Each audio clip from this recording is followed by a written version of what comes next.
మొత్తంగా విశాఖ శారదా పీఠం వ్యవహారంపై ఆరోపణలైతే వెల్లువెత్తుతున్నాయి. అసలు సాదా సీదాగా ఉన్న ఆశ్రమానికి 1000 కోట్ల రూపాయల ఆస్తి ఎలా వచ్చింది అనే చర్చ ప్రస్తుతం తెలుగు రాష్ట్రాల్లో కూడా నడుస్తుంది. అయితే ఈ విధంగా శారదా పీఠం వ్యాపార సంస్థగా మారిందనే ఆరోపణలు కూడా వస్తున్నాయి. సిఐడి, ఈడీ విచారణతో అక్రమాస్తులు వెల్లడవుతాయని ప్రజాప్రతినిధులే ఆరోపిస్తున్నారంటే అర్థం చేసుకోవచ్చు. అయితే జగన్, కేసీఆర్ ప్రభుత్వాల నుంచి 500 కోట్లు ఆస్తులు పొందారని, అపరిమిత ఫిక్స్డ్ డిపాజిట్లు, కేజీల కొద్ది బంగారు నిల్వలు ఆశ్రమానికి ఉన్నాయని కూడా ఇటువంటి వదంతులు కూడా వ్యాపిస్తున్నాయి. అయితే దాదాపుగా 500 కోట్ల రూపాయల ప్రభుత్వ భూములు కబ్జాలే కాకుండా ఈ స్వయం ప్రకటిత స్వామి తన పలుకుబడితో 1000 కోట్ల రూపాయల ఆస్తులు కూడబెట్టుకున్నారని విమర్శలు కూడా వినిపిస్తున్నాయి. నిజానికి స్వరూపానంద బయటకి కదలాలంటే ప్రత్యేక విమానం ఉండాలి, బయటకు రావాలంటే భారీ సెక్యూరిటీ ఉండాలి. మంత్రుల కంటే స్వామికే ఎక్కువగా ప్రోటోకాల్, బుగ్గ కార్లు, ఇవి ఈ స్వయం ప్రకటిత స్వామీజీకి అవసరమా? అసలు ఇవన్నీ ఎక్కడివి? ఈ ప్రశ్నలే ప్రస్తుతం వినిపిస్తున్నాయి. అయితే ఇదే అంశానికి సంబంధించి మనతో పాటు చర్చించడానికి బ్రాహ్మణ సంఘం అధ్యక్షులు శ్రీధర్ శర్మ గారు సిద్ధంగా ఉన్నారు. శర్మ గారు నమస్కారం అండి. సార్ నమస్కారం. శర్మ గారు ఏ విధంగా చూస్తారండి? అంటే హిందూ ధర్మానికి సంబంధించి, సనాతన ధర్మానికి సంబంధించి మీరందరూ కూడా ఎంతో కృషి చేస్తుంటారు. అయితే దీనికి సంబంధించి ఇటువంటి సనాతన ధర్మంలో ఇటువంటి స్వాముల వల్ల సనాతన ధర్మానికి లేకపోతే హిందూ ధర్మానికి కొంత చెడ్డ పేరు వస్తుందనడంలో మాత్రం ఎలాంటి డౌట్స్ అక్కర్లేదు. నేను గతంలో కూడా మీ వంటి వారి కొంతమంది పెద్దలతో మాట్లాడినప్పుడు వాళ్ళు కూడా ఇదే అభిప్రాయాన్ని వ్యక్తం చేశారు. అసలు మొత్తంగా ఈ స్వామీజీకి సంబంధించి, ఈ స్వయం ప్రకటిత పీఠానికి సంబంధించి ఏం చెప్తారు, ఎలా చూస్తారు?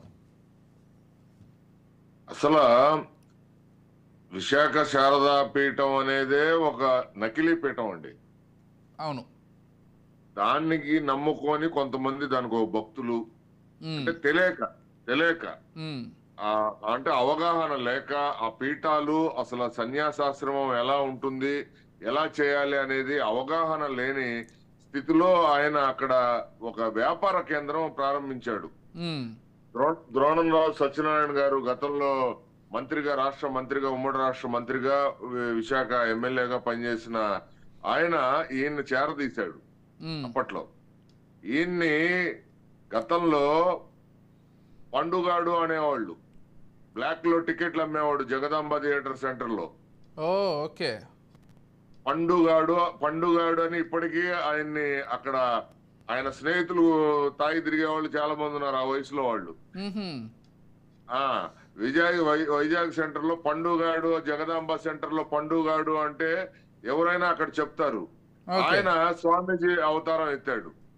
ఎత్తి ఆ పెద్ద మూషివాడలో ద్రోణంరాజు సత్యనారాయణ గారి ఇంటి వెనకాల ప్రభుత్వ స్థలాన్ని కొంచెం కేటాయిస్తే ఈయన దాన్ని దాదాపు ఆక్యుపై చేసి ఇచ్చేసాడు. ఈ రోజు అది కోట్ల విలువ చేసే, ఈ రోజున కబ్జాకు గురైన ప్రభుత్వ స్థలం విశాఖ మున్సిపాలిటీకి సంబంధించిన, మున్సిపల్ కార్పొరేషన్ సంబంధించిన విఆర్డి అని ఏదో ఉంది కదా,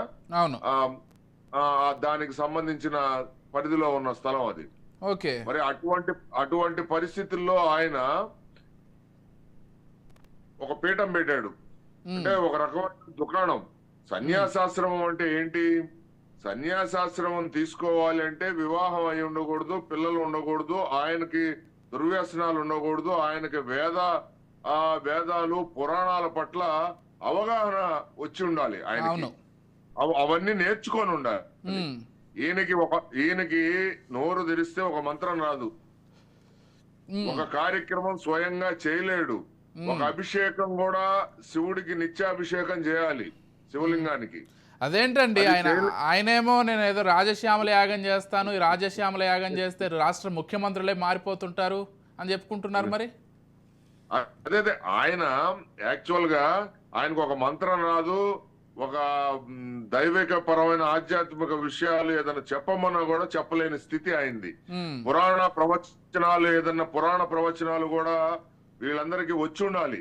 ఏది ఈ సన్యాసాశ్రమం దీక్ష తీసుకున్న వాళ్ళు కనీసం నేర్చుకోనన్నా ఉండాలి. అవును. విద్యార్థి దశ నుంచే సన్యాసాశ్రమం బిగిన్ అవుతుందండి. ఈయన యాక్చువల్ గా ఈయనకి సన్యాసి కాదు, ఈయన సంసారి. ఆ విశాఖ జగదాంబ థియేటర్ సెంటర్ లో పండుగాడు, అని చెప్పి పిలిపించుకునే ఈయన తాగి తిరుగుతుండేవాడు.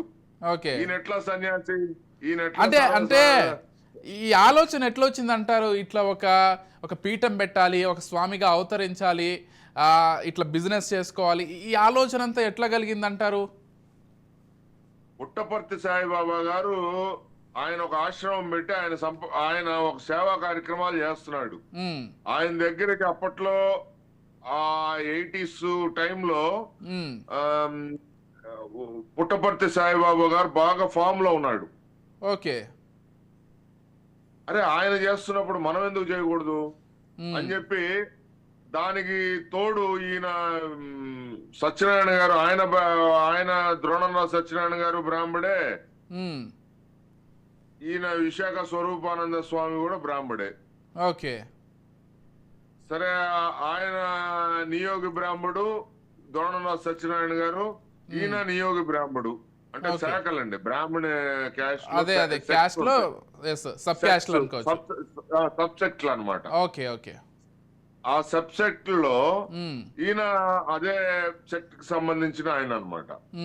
అయితే ఆయన రాజకీయ అవసరాల కోసం ద్రోణంరావు సత్యనారాయణ గారు ఈయన చేరదీసి, అరే నువ్వు ఇట్లా తాగి తిరగమాకురా, దీన్ని నీకు ఒక ఇది ఉంది, దానికి నువ్వు దీన్ని వాడుకో అని చెప్పి ఆయన్ని ఋషికేశ్ కొంతకాలం పంపించి, ఋషికేశ్ లో ఏదో కొంత ఇది చేసి అక్కడ సన్యాసాశ్రమం స్వీకరించే వ్యవహారం చేయించాడు. ఆగండి, ఈ ఋషికేశ్కి సంబంధించి తిరుమల ల్యాండ్స్ కేటాయిస్తే దానికి సంబంధించి కూడా ఏదో వివాదం ఉన్నట్లుంది. ఆయనకి యాక్చువల్ గా అండి, ఆయనకి తిరుమల టిటిడి బోర్డు వాళ్ళు కేటాయించిన స్థలం 5,000 చదరపు అడుగుల స్థలం ఇచ్చారండి పీఠానికి. ఓకే. 5,000 చదరపు అడుగులు పీఠానికి ఇస్తే ఆయన 5,000 చదరపు అడుగులు పీఠం కాకుండా 2,150 ఇంకా అదనంగా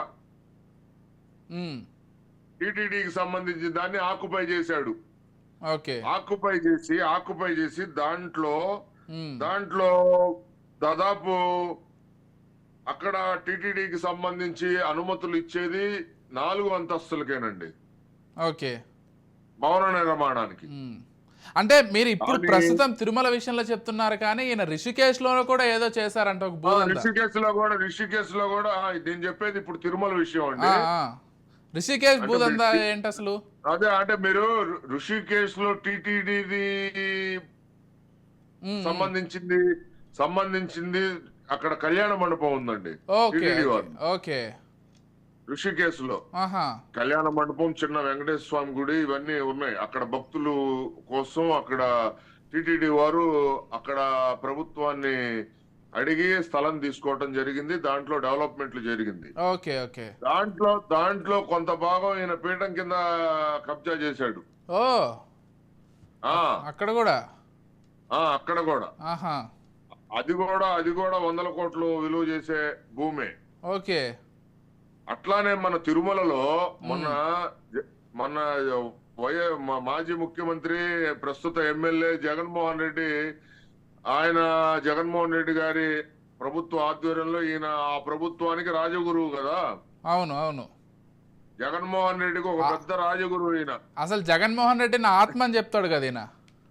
అదే, జగన్మోహన్ రెడ్డికి ఈయన ముద్దుల స్వామి. ఓకే. జగన్మోహన్ రెడ్డి బయట ముద్దులు పెడుతూ ఉంటాడంటే ఆయనకి ముద్దులు పెట్టేదే ఈయన ఒక్కడే అనమాట ప్రపంచం మొత్తం మీద. ఓకే. వాళ్ళ భార్య పెడుతుందో లేదో తెలియదు కానీ ఈయనైతే తృప్తిగా ముద్దులు పెడుతూ టీవీలో కనపడిన సందర్భాలు, సంఘటనలు మనం చాలా చూసాం. ఓకే.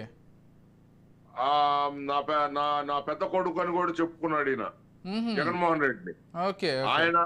ఆయన ఆధ్వర్యంలో, ఆయన ప్రభుత్వ ఆధ్వర్యంలో 5,000 చదరపు అడుగులు టిటిడి. ఈయన పోరాటం ఎప్పటి నుంచో చాలా ప్రభుత్వాల్లో, నాకు తిరుమలలో నా మఠానికి, నా పీఠానికి మీరు స్థలం ఇస్తారా ఎవరా, లేకపోతే తిరుమల మీద దండయాత్ర చేస్తా, తిరుమల మీద పాదయాత్ర చేస్తా, అది ఇది అని గందరగోళంగా గతంలో ఈయన స్టేట్మెంట్లు, అడావుళ్ళు చేసేవాడు. ఆయన కోరిక రాజశేఖర రెడ్డి నెరవేర్చలేదు, ఎన్టీ రామారావు గారు నెరవేర్చలేదు, చంద్రబాబు నాయుడు గారు నెరవేర్చలేదు, కిరణ్ కుమార్ రెడ్డి, రోసయ్య గారు నెరవేర్చలేదు. ద్రోణంరాజు సత్యనారాయణ గారు మంత్రిగా ఉన్నప్పుడు విజయభాస్కర్ రెడ్డి గారు వాళ్ళు కూడా నెరవేర్చలేదు. ఓకే. కానీ జగన్మోహన్ రెడ్డి గారు నెరవేర్చాడు ఆయన కోరికని. ఉమ్, అక్కడ 5,000 చదరపు అడుగులు టిటిడి ఈయనకి రాసిస్తే ఉమ్, దానికి సంబంధించి కూడా దానికి టిటిడి కట్టాల్సిన డబ్బులు కూడా ఆ గజానికి ఇంతనే ఉంటుంది కదండి రేటు. అవునవును. ఉమ్, ఉమ్, ఆ గజానికి ఇంతనే రేటు కూడా దానిలో కూడా టిటిడి చైర్మన్ టిటిడి ఈఓ జేఈఓలతో మాట్లాడుకొని సెటప్ చేసుకొని దేవాదాయ శాఖ మంత్రులతో సెటప్ చేసుకొని ఈయన ఉమ్, తక్కువ రేటుకి ఈయన కొట్టేశాడు. ఓకే. 5,000 ఆన్ రికార్డ్ 5,000 చదరపు అడుగులు ఇచ్చినట్టుగా ఉంటుందండి.